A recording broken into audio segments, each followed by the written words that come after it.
Pencil box. Let's make a pencil box.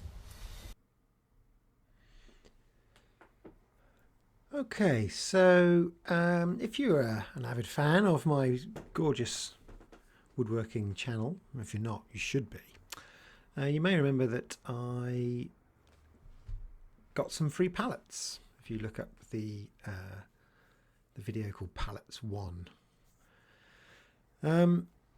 I got some pallet wood, and some of the wood was quite nice. It's all free, so that's really good. So what am I going to do with it? Well, what I did was I used my Einhorn planer thicknesser, and I took some of that wood. You can see, look, that wood's kind of nice and red. I don't know what it is, but it's sort of red. And I thought, I'm going to make a pencil box. And I said that to my wife, and she's like, oh, I could do with a pencil box for my desk at work. So I thought, great, I'm going to make a pencil box.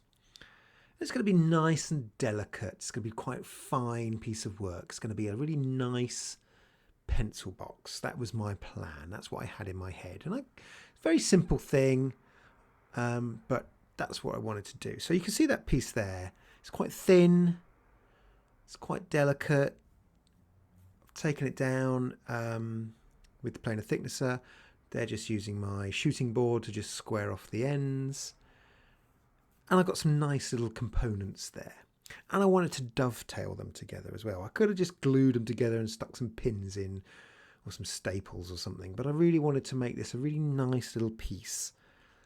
So I'm cutting all the pieces out and being, in my mind, I'm being very precise and very nice. And I'm, shaving it all down there and getting the ends all square on the shooting board. Which I'm not very happy with my shooting board because it's not very good. But, that's to sort of square off the ends without splitting it out. That's what that's doing. And then I'm going to get some lovely little dovetails there. So I'm just checking the fit and everything. I get to use my rebate plane or my rabbit plane if you're an American. Rabbits. Number 78 Stanley. Look at that.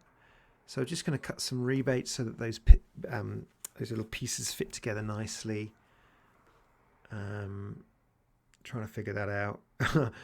Taking my little homemade bench dogs out, kind of snapped one. Also doesn't really work.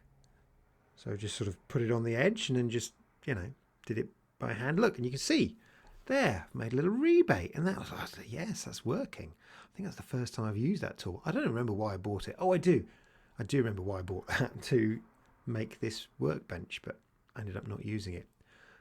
I'm literally holding that in my hand and just, look at that. Look. And it worked. Beautiful rebates. Very happy with that. So far, so good. Are you sensing there might be a but coming? Anyway, we won't preempt it.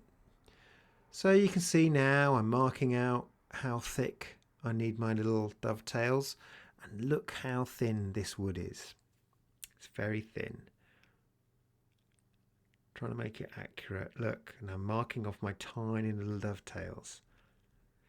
Now, at this point, if you're an experienced woodworker, maybe, and I say maybe because I don't know, but maybe you're already thinking, well, that's ridiculous. You can't make dovetails like that.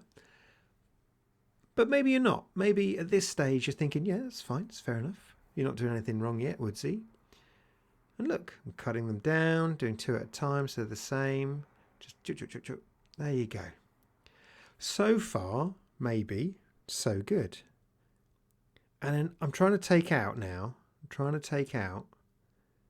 the little pieces I don't need. And already I'm starting to get a bit dissatisfied because as I'm chopping out that, and I think that's probably pine, it's not, the chisel's not cutting through the wood. Just adjusting my podcast there. The chisel's not cutting through the wood. It's actually just breaking the wood. And it's the smallest chisel I've got. So, I'm doing okay. And I'm kind of having to sort of bodge it. And I'm taking it, and I'm not even going too fast. You can see there, I know it's very quick. But you can see I'm slowly trying to just chisel away and do a really nice, neat and tidy job. I'm not rushing it. But something's not right. And now I'm doing the bit that goes in. And this is where it really starts to go wrong, because I'm not marking this out right. I realised later on, because I really should be marking it out with the... Yeah, you don't do it like that. So that would be if I was to just join them in a flat line. But if you want a 90-degree turn, you've actually got to... Yeah, anyway. So I've already gone wrong at this point, but I don't know I've gone wrong at this point. See, that dovetail joint would join up. But look, did you see then? I was showing you the inside, and it's all... And look, and there's the break. That's the break. And now I'm starting to get really naffed off. So, where did I go wrong? I'm approaching the end of this very short video. What am I doing wrong? Is the wood crap? So apart from the fact that I did the dovetail wrong, I'm also smashing the wood to pieces. What am I doing wrong? I'm going to try this pencil box again. But at this point, I'm just getting naffed off. So answers on a postcard, if you don't mind. And that's the end. And at that point, I then threw the whole thing across the workshop and gave up. So please, if you know what I've done wrong there, and I know it's all time-lapsey and very bad, but this is just a throwaway quick video, let me know. Was the wood too thin? Was my chisel too blunt? Is the wood crap because it's pine or something like that? Anyway, there you go. A complete disaster. Thought I'd let you in on that because it's all about the learning, buddy. All about the learning.